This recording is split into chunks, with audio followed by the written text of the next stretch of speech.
Tales of King Arthur and the Round Table. Narrator, Katie Haigh.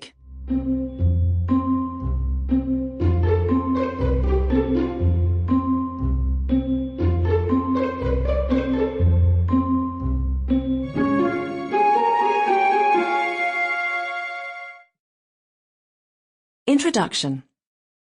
The tales of King Arthur and his knights are of Celtic origin.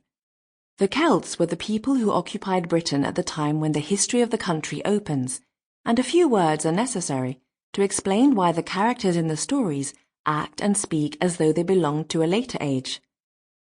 It is believed that King Arthur lived in the 6th century, just after the Romans withdrew from Britain, and when the Britons, left to defend themselves against the attacks of the marauding Saxons, rose and defended them at Mount Badon, they secured themselves peace for many years.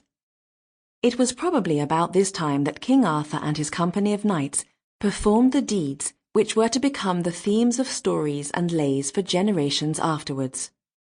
In olden times, it was the custom of minstrels and storytellers to travel through the land from court to court, telling of tales of chivalry and heroism, and for many centuries the tales of King Arthur formed the stock from which the storyteller drew. In this way, the stories came to be handed down from father to son. In Brittany, whose people are of the same family as the Welsh, as well as in Wales and England, and by this means alone were they prevented from being lost. But in the reigns of Henry II and Richard I, they were set down on paper, and so became literature. Before this, however, a British writer had written out some of the tales, and from him, as well as from the lips of the bards and storytellers of their own generation, the writers in the time of Henry II were able to collect their information. Now, it will be remembered that the Second and Third Crusades were being carried out during the reigns of Henry II and Richard I, and many English and French knights were therefore fighting in the fields of Palestine.